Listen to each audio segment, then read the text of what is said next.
Okay everyone, we're back on the road and we're back in a new conversation. So today's conversation is about Isaac. You've heard of Isaac before, and he's now working on his own through the mentorship program which I've developed.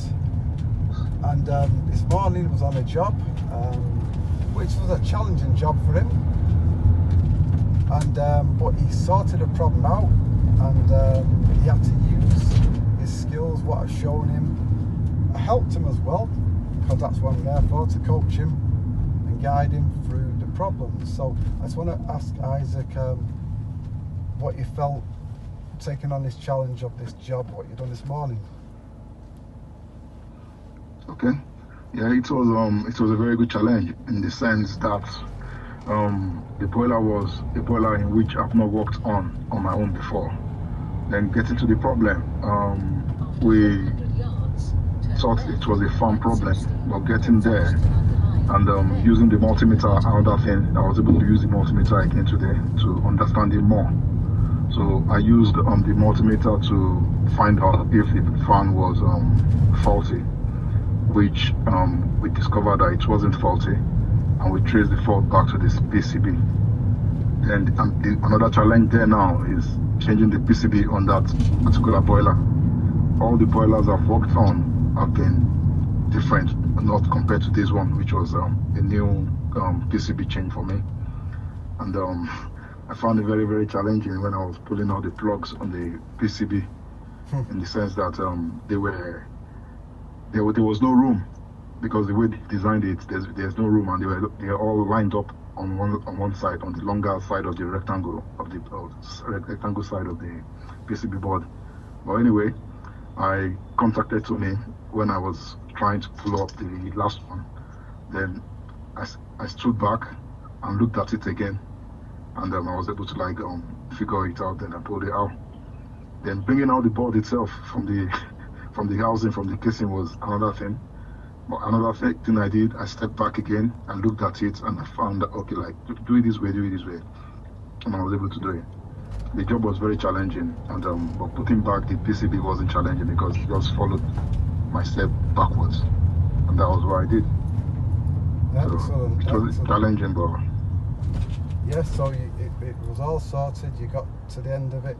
So you said you stepped back, which I really sort of heard you say that, because that's what I've shown you what to do, how to step back, use that logical thinking, think it through, and then you can then go again at the problem, which you did.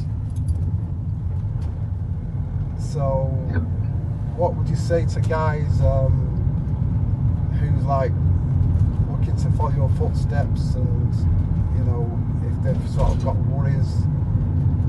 Because when you started, what do you think, from when you first started seeing a boy for the very first time to doing what you did there, executing that job, what do you think, looking at the two scenarios of you in the beginning and you doing that job now?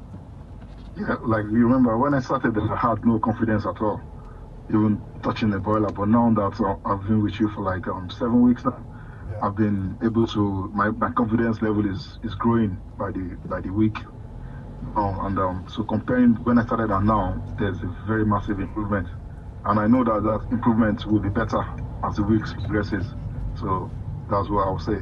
And for people outside, what I will keep saying is, swallow your pride, come home and get this thing sorted out, because what Tony is going to show you is not just something that you think you know. It's going to be everything in the industry, everything, how to relate to customers, how to think logically, how to get the jobs done, how to compose yourself, how to reset your mindset. Is a full package. So all I would say is try and come join the team. Excellent. Okay, so that's one of our mentorship conversations which we're just having now, because I'm coaching him remotely now. He was with me solid for a month, now he's on his own. He's going out on his own, but still guiding him. We contact each other by either WhatsApp, phone, so we get the problem sorted out like we just spoke about, and this is part of the mentorship program. So I just want to share that with guys out there who are considering to follow Isaac's footsteps. In fact, what I want to do, I'm going to bring Adil as well, because he's also behind Isaac, but that is maybe probably about 3 or 4 weeks behind him. So he's going to be next, taking the same path as what Isaac is doing for his mentorship program. So what do you think, Adil? I mean, so far it's been pretty intense learning. So I'm just gonna reiterate what Isaac has said. So it's a lot of effort is needed, and you gotta be ready to have situations where it's gonna test your ego. Yeah, there'll be situations where you are learning something new, and you'll be in that position where you don't know what to do. So, but luckily there's a Tony here who's going to be guiding you and teaching you, and hopefully there'll be, at that time, there'll be a lot more people part of that network. So what the main element here is, you do have people to make you better engineer. I mean, as a coach, Tony has been, I think, exceptional in his teaching methods, his patience. Do you know what I mean? I can say for myself, sometimes I do silly things. You know what I mean? It looks stupid moves, but again, that's a way of learning and improving yourself. Yeah, absolutely. So anyway, you've heard it from two guys live. There's no fix. This is true, real life situation. So if you want to be part of the team, just follow these two guys and we'll be glad to receive you. So that's going to be the end of this video. Thanks for watching, and we'll see you on the next one.